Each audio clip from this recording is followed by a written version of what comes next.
Hello, in this video we're talking about Harry Potter and the Half-Blood Prince, another David Yates movie. I was only wondering when Harry got here. What?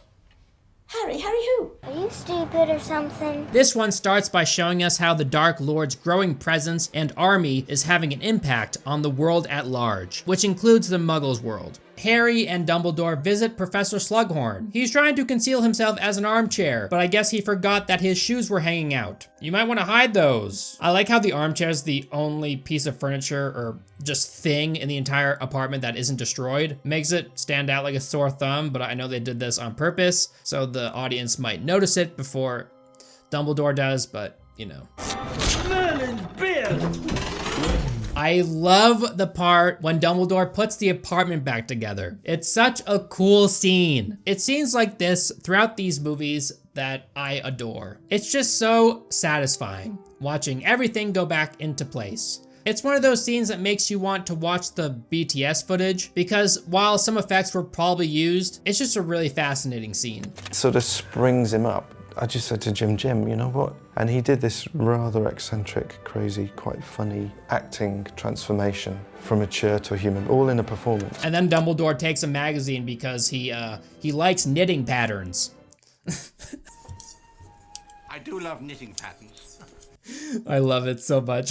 Then there's a scene when Hermione, Ron, and Harry are all hanging out at the Weasley house. And Harry says this. This is Hogwarts we're talking about. It's Dumbledore. What could be safer? I don't know. Literally anywhere, given the events of the last 5 movies? What? That's a strange thing to say, Harry. The twins have a joke shop in this movie, and it's really awesome. I love seeing how they brought it to life. It's an emporium stuffed with over 40,000 packages and boxes, which took 15 people nearly a year to design and over 50 people to create.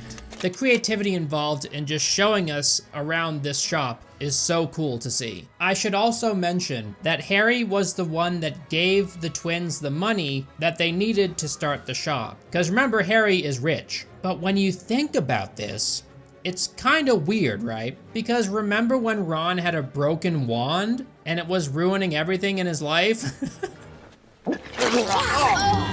And Harry never thought once about buying his best friend a new wand. When he's rich, like he inherited a bunch of money from his parents, he hardly ever touches the money. It's not like he loves wizard bling and he's walking around with like gold teeth or anything, or like a Harry Potter necklace with a bunch of diamonds on it. This kid doesn't use his money, but he still just lets his best friend and his best friend's family live in squalor. Yeah, he's kind of a strange kid. Maybe he just forgot he was rich, you know? Like, then there's the part on the train when Harry is spying on Malfoy. He uses his invisibility cloak, but Draco just knows he's there. Just don't tell us!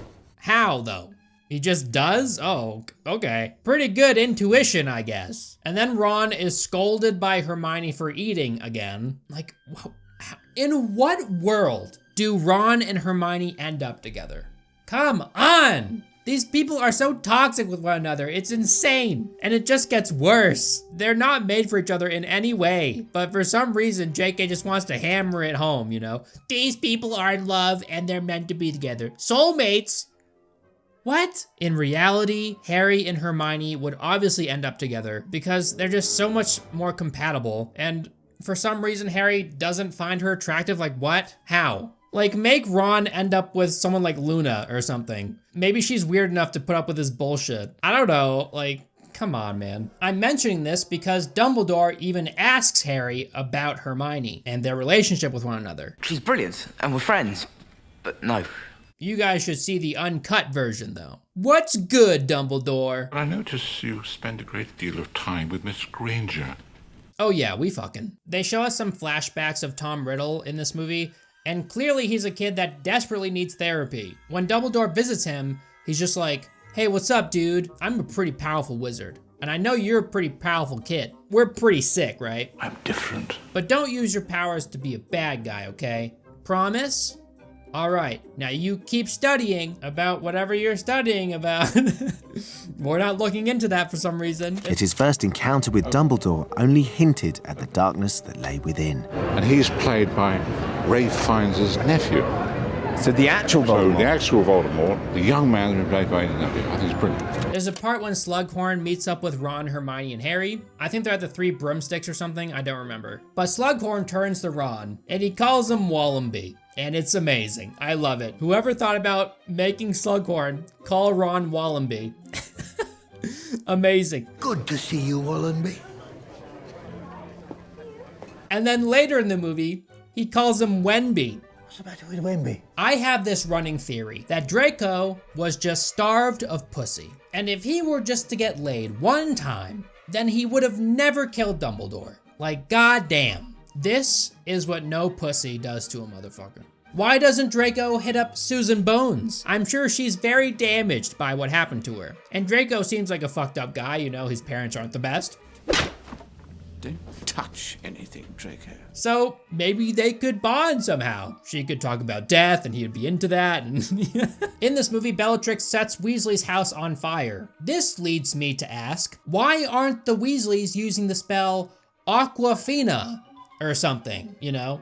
Waterly Loo. Yeah, I don't know, but use a spell to create water or something and put that fire out. Instead, they just watch it burn, because this sucks. I wish that we were wizards and we could make things appear out of thin air. Oh yeah! Later in this same movie, Harry summons water out of nowhere so Dumbledore can drink it. So don't go and tell me that this is not possible. I mean, look at Dumbledore doing this cool water spell in the last movie. Just drop one of those balls of water on your house. Do that over and over, you know? So Harry witnesses Slughorn's memory in the pensieve thing. But strangely, it isn't from Slughorn's point of view. How does that work? When I remember something, it's not like from a third person's perspective. It's from my perspective because it's my memory. It's something that happened to me. So shouldn't Harry be seeing it through Slughorn's eyes? I don't know, it's just weird, right? So you know Lavender Brown, the super annoying girl that's in love with Ron? Well, the girl that plays her is named Jessie Cave, and she has a podcast. And my wife and I have been watching it for a while. It's weird seeing her in this movie again now that I know her on a more personal level from watching her podcast, because she's not at all like her character.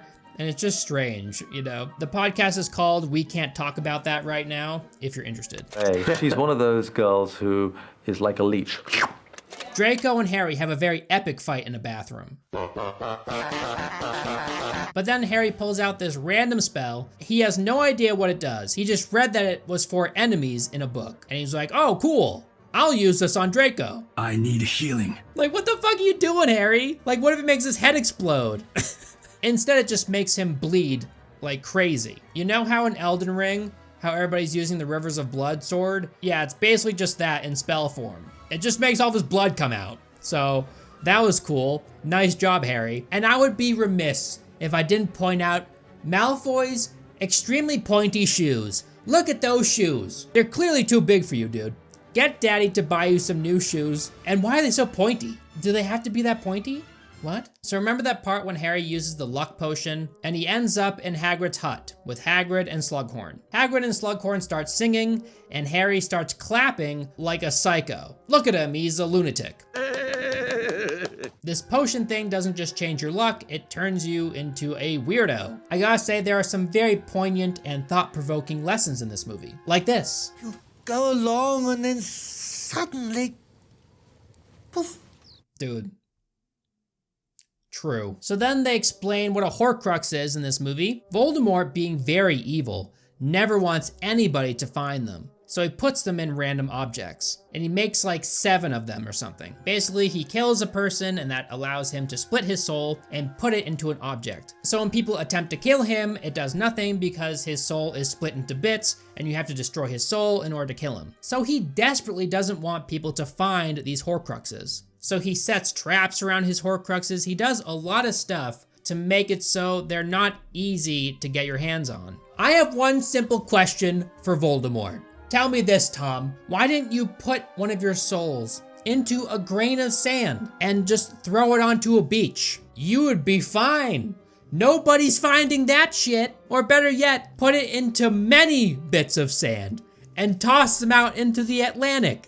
You're good, dude. Why not make the moon a Horcrux? you know? Nobody's destroying the moon, dude. There are many different ways he could have made it impossible for people to find these Horcruxes, but he just didn't. Maybe he just wanted to know where these Horcruxes were. So like 1,000 years from now, when he inevitably becomes incredibly suicidal from living for so long, he can destroy them himself and just die, you know?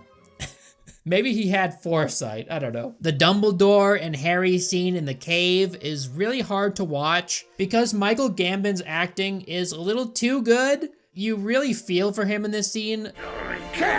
He looks like he's being legitimately tortured. Yeah, this scene is just really well acted. The scale that he wanted to achieve was enormous. And so what we requested was a practical island to be built that the actors could work on. So everything was recreated from the cave itself to the water surrounding, you know, the island and the lake they have to travel across in the boat. There's some weird ass editing of Harry backing up on the crystal island in the cave. Dumbledore has a pretty awesome part in this scene. He spins flames around and kills all these goblins or whatever they are. Of course, they do all of this to gain access to a locket that's supposed to be one of Voldemort's Horcruxes. But oh my god, it's just a replica. Regulus Black has the real one. He somehow did this himself? How? What? You're telling me Dumbledore and Harry barely made it out of there, but Regulus Black, you know, he just did it somehow. Wow, that's impressive. So then Draco and the goon platoon show up to kill Dumbledore. Snape ends up killing him, obviously, and it's very sad knowing what we all know about Snape. Snape is the best character in this entire series. Is he quite daunting to work with?